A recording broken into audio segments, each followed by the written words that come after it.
Okay, in case of salaries expense and salaries payable adjustment on December 31st, uh, the statement is like fast forwards employee earned dollar 70 per day. Like the employer's daily wage is uh, $70 per day.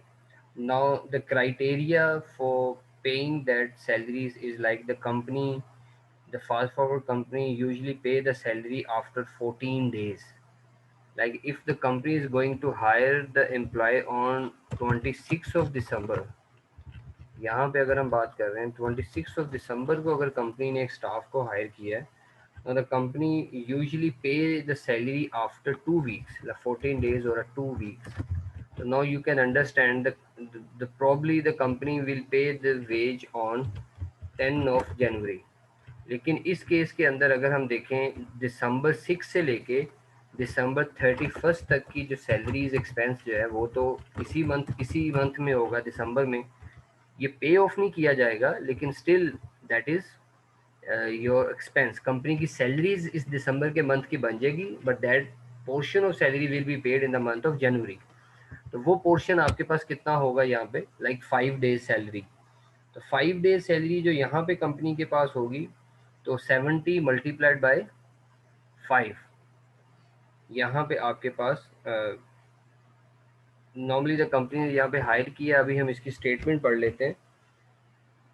Like fast forward employees earn $70 per day or $350 for a 5 days work week begins on Monday and ending on Friday. The employee is paid every 2 weeks on Friday on December 12 and 26. Like एक दिसंबर 12 को पे किया और then दिसंबर 26 को the wage are paid, recorded in the journal and posted on the ledger. The exhibit shows that 3 working days after December 26, December 26 के बाद 3 working days की salary. Like statement जो है वो शो कर रही है कि like you need to adjust a salary of 3 working days. 3 working days की सैलरी कितनी बनी है आपके पास, 75 आपके पास है। Like we have 75 multiplied by 3,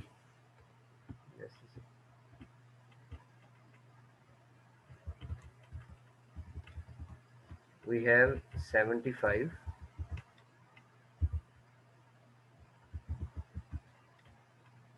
यहाँ पे अगर हम नॉर्मली बात करेंगे 75 है हमारे पास,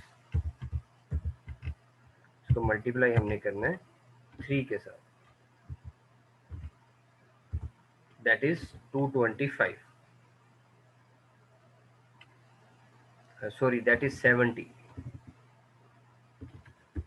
दैट इज 70 पर डे और 3 डेज की एडजस्टमेंट मेरे पास है 210। तो we will record like salaries expense and salaries payable. So these are the adjustment entries there. अब इसको हम यहाँ पे रिकॉर्ड करेंगे like how we will post it into my worksheet to transfer from unadjusted trial balance to adjusted trial balance। अब इन entries की adjustment हम next आगे मूव करते हैं। The portion of ledger, this is on your end. You will record all the adjustment entries into the ledger accounts. So this is your short assignment, following the notes on the book chapter। जो book chapter के topics हैं, just follow it and prepare the ledger accounts। Now see here, this is my trial balance निकाल। Fast forward company की trial balance है जो कि दिसंबर के month के अंदर है, लाइक ऑन दिसंबर 31st को कंपनी की जितनी भी एंट्रीज हो चुकी हैं उसके बैलेंसेस को देखते हुए सब अगर हम यहाँ पे करें तो उन बैलेंसेस की एडजस्टमेंट करने के बाद कंपनी की ये स्टेटमेंट जो है वो यहाँ पे बनी है। Like this is debit side और दिस इज क्रेडिट साइड। तो ये फाइनल अकाउंट जो है वो कंपनी के आ गए हैं on December 31st before the adjustments. Now we will record the adjustments. Like हम एडजस्टमेंट सेक्शन यहाँ पे ये प्रिपेयर आप इसी तरह प्रिपरेशन करेंगे, आपको इन्फॉर्मेशन गिवन होगी। Now we will see how we will record the adjustment into my trial balance. सबसे पहली एंट्री मेरे पास एडजस्टमेंट में क्या है, insurance expense and prepaid insurance. And prepaid insurance की वैल्यू यहाँ पे मेरे पास है, तो I want to credit it. यहाँ पे जाके लाइक प्रीपेड एक्सपेंस की वैल्यू मेरे पास ये वैल्यू है, तो देन आप ऑटोमेटिकली यहाँ पे 100 आ जाएगा। 100 कैसे आएगा, there are two ways. Like the first is you can directly record the credit side value with the 100 as it is mentioned in my adjustment section। Prepaid क्या है, क्रेडिट है, तो एडजस्ट वर्कशीट में भी हमने इसको क्रेडिट साइड पे लिखा। You can write it manually, even you can apply is equal to and select that column और you will write it there. Credit side यहाँ पे होगी, इसकी डेबिट साइड क्या है हमारे पास, इंश्योरेंस एक्सपेंस, दिस वन। तो ये भी मेरे पास यहाँ पे 100 की वैल्यू आ जाएगी। Again you can write it manually और विद एक्सेल फंक्शन। अगर मैं इसको मैनुअली यहाँ पे लिख लेता हूँ, अब डेबिट और क्रेडिट दोनों एडजस्ट हुआ। सेकेंड एंट्री देखते हैं, that is my supply expense and supplies with 1050 value. Supplies मेरी यहाँ पे मेरे पास सप्लाईज जो हैं वो क्रेडिट हो रही हैं विद द वैल्यू ऑफ 1050, और इसकी अगेंस्ट डेबिट साइड मेरे पास है supplies expense with 1050। You can सी यहाँ पे मैंने क्योंकि सम अप का फंक्शन लगाया हुआ है, तो ये ऑटोमेटिकली डेबिट क्रेडिट आपको पता चलता जाएगा। यहाँ पे what you need to do, apply is equal to sum function, click on select all these entries. तो ये आपके पास सम की एंट्री आ गई। उसके बाद आप if you drag it down, तो you will apply the formula here. If you wanted to see the formula, just click on it, you will see the formula function there. Okay, next entry, depreciation expense and accumulated depreciation 375. Accumulated depreciation, that is a separate section with 375, or with depreciation debit 375. Next, D, unearned revenue and consulting revenue, that is 250. यहाँ पे liability मेरी कम होगी, unearned consulting revenue, ये मेरे पास unearned revenue मेरे पास जो कम हो रहा है वैल्यू इसकी, दैट इज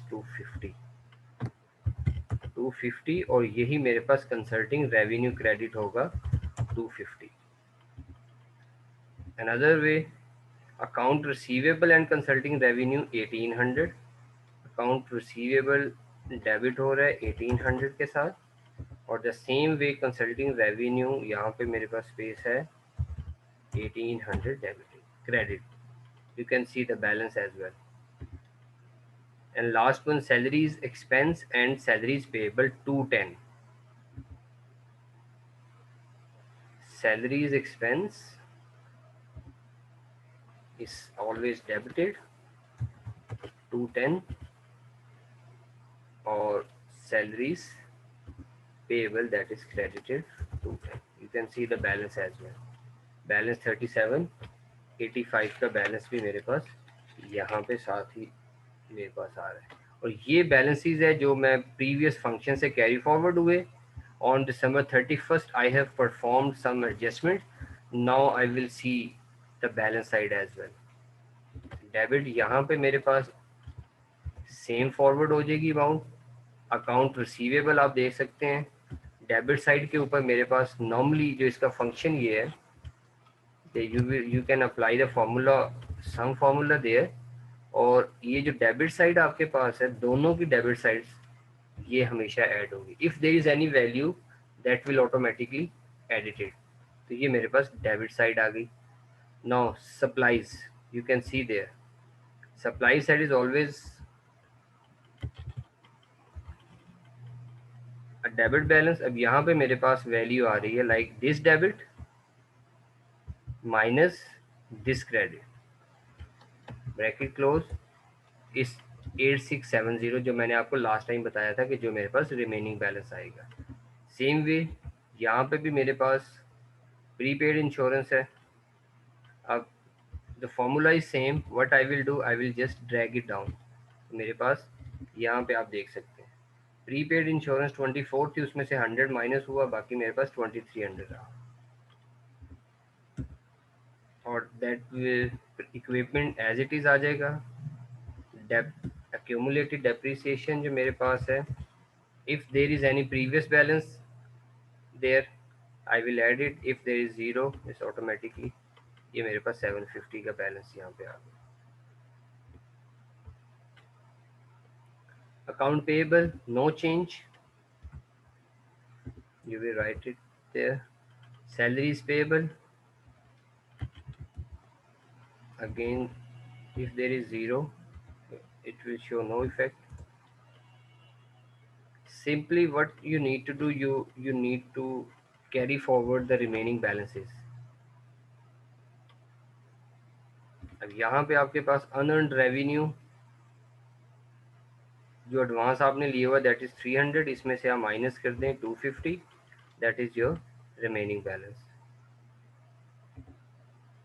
600 ये सेम आपके पास आएगा. Again this one and this one, दोनों क्रेडिट बैलेंसेस हैं, ऐड हो जाएंगे. 1800 as it is, no change. 300, oh sorry, this one is my debit balance. तो जो मेरे पास डेबिट बैलेंसेस है वो डेबिट बैलेंस पे चले जाएंगे, जो क्रेडिट बैलेंस है मेरे पास क्रेडिट बैलेंस पे जाएंगे. नो दिस वन 300, ये मेरे पास 375 to 10 100 and 1050 all are having debit balance. अब यहाँ पे हम ज़रा देखते हैं कि where is the error. Will try to find out the error value. Sir yes, salary